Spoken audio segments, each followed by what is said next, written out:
کہ اللہ آپ نے میری کتاب میں لکھا ہے کہ ایک امت بعد میں آنے والی ہے جو سب سے اعلیٰ امت ہوگی، وہ بھلائی کے داعی ہوں گے، برائی سے روکنے والے ہوں گے اور تیرے اوپر ایمان لائیں گے، یا اللہ وہ امت مجھے دے دے۔ موسیٰ علیہ السلام لاڈلے نبی تھے۔ اللہ نے فرمایا موسیٰ تلک امت احمد، وہ آپ کی نہیں، وہ میرے آخری نبی کی امت۔ موسیٰ علیہ السلام رب اجد فی الالواح امتاً اناجیلہم فی صدورہم یقرؤونہا، اے اللہ وہ یہ بھی لکھا ہے کہ وہ امت اپنی کتاب کی حافظ ہوگی۔ تورات، زبور، انجیل کوئی حافظ نہیں تھا سوائے نبی، صرف نبی کو یاد تھی، نبی کے علاوہ کسی کو یاد نہیں تھی۔ تو کہا یا اللہ وہ تو اپنا سارا قرآن یاد کر لیں گے۔ میرا شاگرد میرے مدرسے میں رمضان آیا، چھٹیاں ہو گئیں، کوئی حافظ پڑھانے والا نہیں تھا، وہ صبح بیٹھتا تھا، شام تک ایک پارہ یاد کر کے عشاء میں سنا دیتا تھا۔ اس نے 1 مہینے میں قرآن یاد بھی کیا اور سنا بھی دیا۔ اللہ نے اس امت کو ایسی استعداد عطا فرمائی کہ ان کا قرآن ان کے سینے میں ہے، نمازوں میں پڑھتے ہیں، تراویح میں پڑھتے ہیں۔ یا اللہ یہ امت مجھے دے دے۔ اللہ نے کہا نہیں، تلک امت احمد، وہ تو میرے احمد کی امت۔ پھر کہ یا اللہ اجد فی الالواح امتاً کفارۃ ذنوبہم الصلوات الخمس، ان کے تو گناہوں کا کفارہ ان کی نمازیں بن جائیں گی۔ وہ فجر پڑھیں گے، رات کے گناہ معاف ہو جائیں گے، ظہر پڑھیں گے، فجر اور ظہر کے درمیان کے معاف ہو جائیں گے، عصر پڑھیں گے، مغرب پڑھیں گے، عشاء پڑھیں گے، ساتھ ساتھ ان کی شیٹ صاف ہوتی رہے گی۔ یا اللہ وہ امت مجھے دے دے۔ تو اللہ نے کہا تلک امت احمد، رب اجد فی الالواح امتاً یقاتلون فصول الضلالہ حتی یقاتل الاعور الکذاب رب اجعلہ امتی قال تلک امت احمد۔ کہا یا اللہ میں ایک امت کا حال دیکھتا ہوں جو ہر باطل کی سرکوبی کریں گے اور اپنے دین کی حفاظت کریں گے، یہاں تک کہ دجال سے بھی لڑیں گے۔ یا اللہ وہ امت مجھے دے دے۔ کہا تلک امت احمد، وہ احمد کی امت۔ رب اجد فی الالواح امتاً صدقاتہم فی بطونہم یاکلونہا رب اجعلہم امتی۔ یا اللہ ایک امت آ رہی ہے جو زکوٰۃ کھائے گی، زکوٰۃ۔ شاید آپ میں سے کسی کو معلوم ہو، کسی کو نہ ہو، بنو اسرائیل کی زکوٰۃ غریبوں کے لیے نہیں تھی۔ یہ اس وقت تو سونا چاندی ہوتا تھا، سونے چاندی کی تھیلی پہاڑ کے اوپر رکھی، اوپر سے آگ آ کے جلا دیتی تھی، زکوٰۃ قبول ہو گئی۔ اگر یہ مال حرام ہوتا تھا تو آگ نہیں جلاتی تھی، زکوٰۃ قبول نہیں ہوئی۔ جانوروں کی زکوٰۃ، جانور کو چوٹی پر کھڑا کرتے تھے، آگ آ کے جلا دیتی تھی، قبول ہو گیا۔ نہیں جلایا تو یہ حرام مال ہے۔ اس امت کی زکوٰۃ مالداروں سے لے کر غریبوں کو دے دی جاتی، ان کے غریبوں کے لیے زکوٰۃ کے علاوہ نفلی صدقے کا حکم تھا۔ لیکن اس امت کے ساتھ تو اللہ نے لاڈ کیے ہیں، لاڈ۔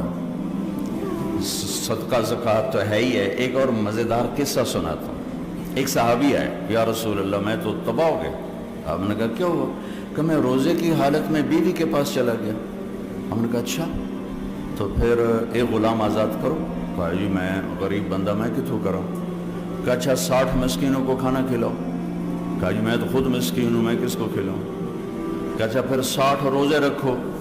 کہا ایک روزے میں چند چاڑ یا 60 روزے کی کروں؟ تو آپ بھی ہنس پڑے۔ آپ کہا تو بیٹھ جا، میں تیرا کام کروں۔ بیٹھ گئے۔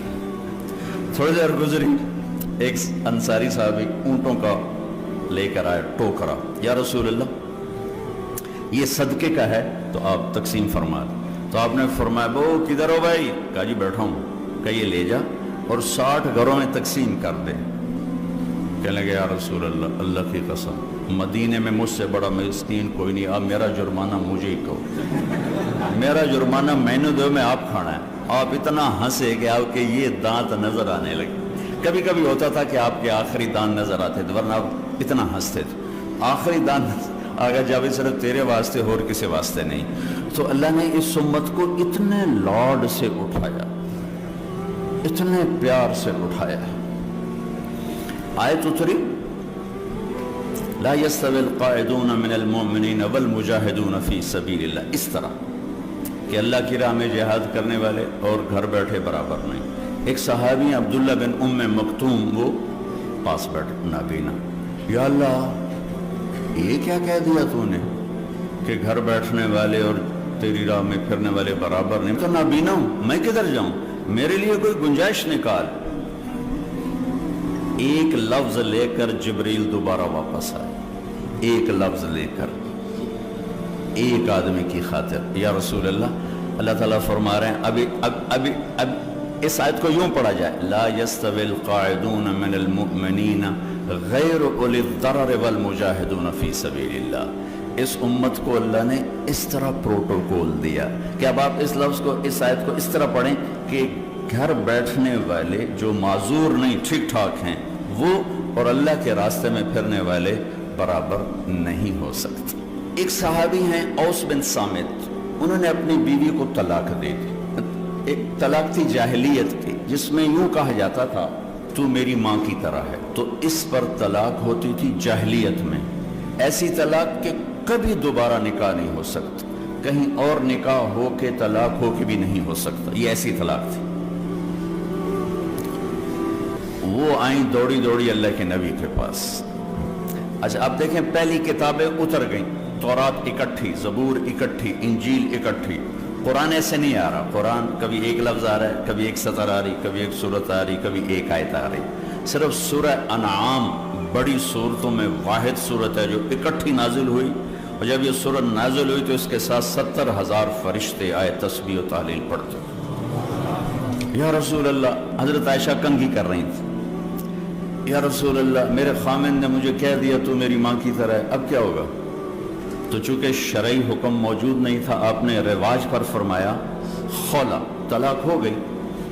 کہ یا رسول اللہ آپ نظر ثانی فرمائیں، انہو ابو ولدی وحب الناس الی، وہ میرے بچوں کا باپ، ہماری آپس میں بہت محبت ہے، اس نے غصے میں کہہ دیا ہے۔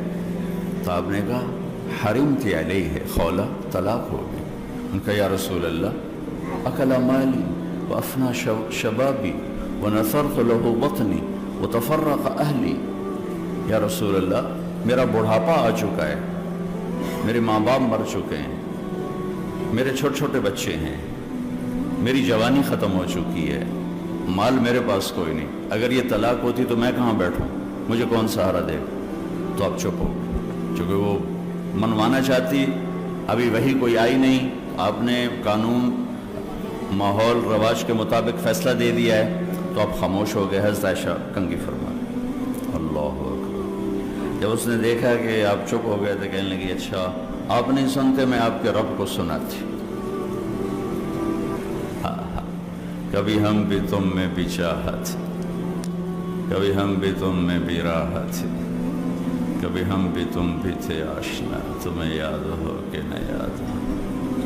کبھی اللہ سے بڑی گھاٹی چھنتی تھی، اللہ کے نبی کہہ رہے ہیں طلاق ہو گئی، وہ کہہ رہی اچھا میں آپ کے رب سے بات کرتی ہوں۔ اس نے وہیں ہاتھ اٹھایا، اللہم انہم لی منہ سبیۃ صغار، اے میرے رب میرے چھوٹے چھوٹے بچے، ان ضممتہم الی فضاجع، میں اپنے پاس رکھوں تو روٹی کہاں سے کھلاؤں، ان ضممتم الیہ فضاعوا، باپ کے پاس چھوڑوں تو تربیت کون کرے گا؟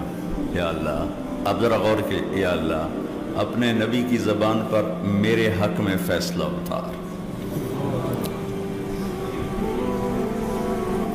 یہ نہیں کہا کہ اللہ تو اپنے علم کے مطابق فیصلہ اتار، تو اپنی شریعت کے مطابق فیصلہ اتار، میرے رب میرے حق میں فیصلہ اتارنا، میں بچوں کو کہاں لے جاؤں گی، میں بڑھاپا کہاں گزاروں گی؟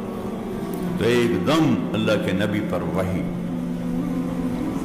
تو جب وحی آتی تھی اب پسینہ پسینہ اور آنکھیں بند ہو جاتی تھی۔ تو حضرت عائشہ نے کہا خولا خولا چک چک، وحی آ گئی وحی آ گئی۔ خولا نے جب دیکھا تو اور زور سے رونا شروع کر دی، کس بات پر کہ پتہ نہیں میرے حق میں ہے یا میرے خلاف ہے۔